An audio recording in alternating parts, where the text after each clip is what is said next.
بہت مفصل طریقے سے تمام قومی ایشوز پر بات ہو چکی اور جو آج ہماری وزٹ کا مقصد تھا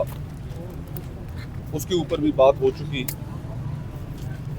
اسی ہماری وزٹ کے اندر ایک چیز جو مشاہدے میں آئی وہ پہلو ہم سب کے لیے بڑا توجہ طلب ہے. اور عموماً ہم جب بہت بڑی گفتگو کرتے ہیں تو اس میں بہت سی ایسی چیزیں جو ایک عام آدمی کے متعلق ہوتی ہیں وہ رہ جاتی ہیں.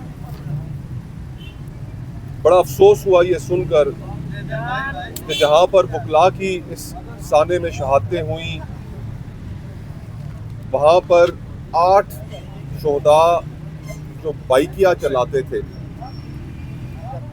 جو روز موٹر سائیکل چلا کر اپنے خاندان کے لیے 100 200 300 روپیہ 500 روپیہ کماتے تھے، ان کی شہادتیں ہوئی. اور پھر اس کے اوپر یہ سن کر مزید افسوس ہوا کہ ابھی تک جو شہداء ہیں، چاہے وہ وکلاء ہو، چاہے وہ ہمارے بائکیاں چلانے والے بھائی ہوں، حکومت کی جانب سے کوئی کمپنسیشن پیکج نہیں اناؤنس کیا گیا. جو وکلاء زخمی ہوئے یا جو بائکیاں چلانے والے حضرات ہمارے بھائی زخمی ہوئے وہ ابھی تک علاج بھی اپنے پیسوں سے کرا رہے ہیں. اس ساری صورتحال میں ہم اسلام آباد بار کے اس موقف کی جو ان کے صدر نے ہمارے سامنے رکھا، وائس چیئرمین بار کاؤنسل کے انہوں نے جو موقف ہمارے سامنے رکھا کہ آپ ہماری اس آواز کو اٹھائیں، لوگوں کے سامنے یہ نکات رکھیں کہ ابھی تک شہداء کے لیے اور زخمیوں کے لیے نہ ہی کوئی پیکج اناؤنس کیا گیا اور نہ ہی یہاں پر سیکیورٹی کے انتظامات کے جو وعدے کیے گئے تھے وہ بھی پورے نہیں کیے گئے. تو آج ہماری وزٹ کا مقصد یہی تھا. اور باقی جہاں تک دہشت گردی کا تعلق ہے تو پچھلے 25 سالوں میں پاکستانی عوام نے جو قیمت ادا کی ہے دہشت گردی کی، جس میں لاکھوں لوگ، ایک زمانہ تھا کہ ہم صبح و شام ٹی وی چینلوں پر بیٹھ کر یا ڈپلومیٹک ایونٹس میں جہاں پر غیر ملکی سفراء سے ہمارا انٹریکشن ہو وہاں پر ہمارا ایک بہت بڑا ٹاکنگ پوائنٹ تھا کہ یہ ہزاروں جانوں کی قربانیاں پاکستان کی، پاکستانی عوام کی، یہ کیوں ریکگنائز نہیں کی جاتی. آج وہ پالیسی، جس پالیسی کے نتیجے میں نہ صرف طالبانوں کی تشکیل ہوئی بلکہ وہ پالیسی جو طالبانوں میں تفریق نہیں کرتی تھی، ان کو ایک ہی سکے کے دو رخ نہیں سمجھتی تھی، آج وہ پالیسی فیل ہو چکی ہے اس ملک. اور اگر یہ پالیسی پارلیمان کے سامنے آتی تو یقیناً پارلیمان کی رائے اس کے اوپر مختلف ہوتی. آج جو ول آف دا پیپل ہے اور ہمارا جو لوگوں کے سامنے مقدمہ رکھنا ہے وہ یہی ہے کہ جو مرضی ہے پالیسی ہو وہ ایٹ لیسٹ پارلیمنٹ ایک سپریم ادارہ ہے، وہاں پر اس کے نمائندگان کے سامنے وہ ڈسکس ہونی چاہیے، اس کے ہر پہلو پر غور ہونا چاہیے اور بند کمروں میں بیٹھ کر وہ پالیسیز نہیں بننی چاہیے کہ جن کے نتیجے میں پاکستانی عوام نقصان اٹھاتے ہیں. صرف مثال کے طور پر آپ کے سامنے یمن کا ایک جو قصہ چھڑا تھا آج سے چند برسوں پہلے، اس کی مثال آپ کے سامنے رکھنا چاہوں گا کہ کس طریقے سے اس وقت پارلیمنٹ نے یمن کے معاملے میں پاکستان کی انوالومنٹ کو روکا. تو یہ تمام چیزیں ہیں. باقی آنے والے وقتوں میں جو ہمارا 27ویں آئینی ترمیم کے حوالے سے موقف ہے وہ اس سے پہلے اکابرین آپ کے سامنے رکھ چکے ہیں، ہماری اس کے اوپر بہت کلیئرٹی ہے اور انشاءاللہ تعالی آنے والے دنوں میں اس کے حوالے سے جو احتجاج کا جو عمل ہے اس کے بارے میں بھی اناؤنسمنٹس کی جا چکی ہیں. انشاءاللہ ہم لیگل فٹرنٹی کے ساتھ مل کر اس ملک میں rule of law, living people کے ساتھ، جو ڈیموکریسی کے اندر بلیو کرتے ہیں، جو ایک انڈیپینڈنٹ جوڈیشری کے اندر بلیو کرتے ہیں، ان کے ساتھ مل کر یہ ہم تحریک چلائیں گے. بہت بہت شکریہ. ہمارے قائدین نے بات کی، ہم سب الائنس کے جتنے بھی اس میں شامل سیاسی جماعتیں ہیں، محمود خان اچکری صاحب کی قیادت میں गुज़श्ता रोज़ जो यहाँ कम्प्लेक्स के सामने जो वाक़या हुआ, उस वाक़ये की मज़म्मत के लिए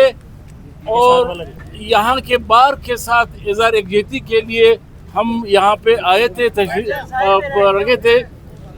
यहाँ पे हमने बार के नुमाइंदों से बात हुई, इज़हार यकजहती का इजहार किया और हम सारे पाकिस्तान के लेवल पे, जिस तरह मैं बलूचिस्तान नेशनल पार्टी की नुमाइंदगी पे इस अलायंस में मौजूद के या आया हूँ, वो इसलिए कि इस दर्द को हम बलूचिस्तान के लोग ज़्यादा महसूस करते हैं। हमें 70 सालों से जिस तरह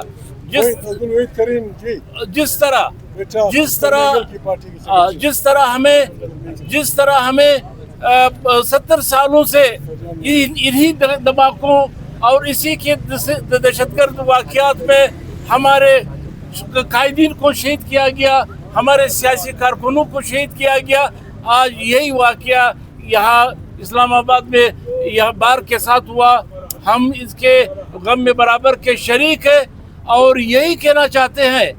कि इस वक्त सवाल इस बात का नहीं है कि ये इशू जो है ये बलूचिस्तान नेशनल पार्टी का है या तहरीक तहफ़्फ़ुज़ आईन पाकिस्तान में सियासी जमात में शामिल सियासी जमातों का है। ये पाकिस्तान के हर बाशऊर शख्स का, बार के मेंबर का, यहाँ के हर सिविल सोसाइटी के मेंबर का, कि जिस तरह इस मुल्क को इस वक्त 26वीं आईनी तरमीम और 27वीं आईनी तरमीम के तहत इस मुल्क के बुनियादों पे हमला किया गया, हम समझते हैं कि हम सबको एक साथ होकर उठना होगा। हमें सब एक साथ मिलके इसके खिलाफ आवाज़ बुलंद करनी होगी। वो इसलिए कि आज यहाँ पे वकला ने गिला किया, शिकवा किया कि यहाँ के हुक्मरानों ने आज तक जो वाक़या हुआ यहाँ पे कोई नहीं आया, ताज़ियत के लिए भी, यकजहती के लिए नहीं आया। तो हम समझते हैं कि वो उनको फुर्सत कहाँ पे है।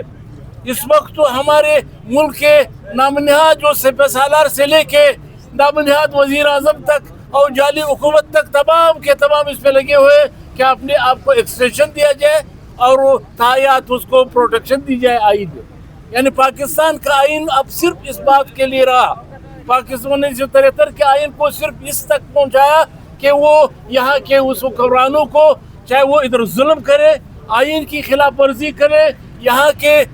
छोटू कौमियतों को, सूबों को यहाँ बगावत पे रुखसाए, इसके नौजवानों को उसको प्रोटेक्शन मिले, तहफ़्फ़ुज़ मिले। सवाल आप यहाँ ये आ रही है। हमने ये एक बाशऊर तबके को होने के नाते ये बार का काम है कि इसके खिलाफ आवाज़ उठाए। हम अलायंस के साथ मिल के, जिस तरह कैसर साहब ने कहा कि जुमे को एक एहतजाज का ऐलान किया गया है, हमें उम्मीद है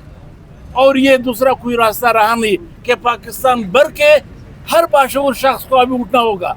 ये आप सवाल अभी हुक्मरानों से करें कि बलूचिस्तान में नौजवान बंदूक उठा के क्यों हो बागी हुआ, ये किन के करतूतों की वजह से, ये किन के अमाल की वजह से ये नफरतों का ये बोया गया। पख्तूनख्वा में रोज़ जो दहशत गर्दी हो रही है, अलामा साहब ने बड़ी अच्छी बात कही कि उस शख्स को पकड़ना होगा, उस कोतू को पकड़ना होगा जिन्होंने ये यहाँ मजहबी दहशत गर्दी फैलाया, जहाँ उन्होंने यहाँ पे जहाज के नाम पे इस मुल्क को इस्तेमाल किया गया। दुनिया भर के साम्राज्य को तुमको यहाँ ला के उन्होंने पाकिस्तान को एक अड्डे के तौर पे सिर्फ इसलिए कि उसमें जर्नल जो है वो दुनिया भर में अपने लिए वो जायदादें खरीदे, अपने लिए सुल्तनतें खरीदे। पाकिस्तान के आवाम के साथ जो आज कुछ हो रहा है ये इनकी करतूत है। तो मैं आप सबका मशकूर हूँ ये कि हमारे अलायंस के सरबराहान को, कायदीन को आपने सुना और उन्हें उम्मीद है कि इस तरह के जो सवालात जो है ये यहाँ पे किए गए, उठाए गए।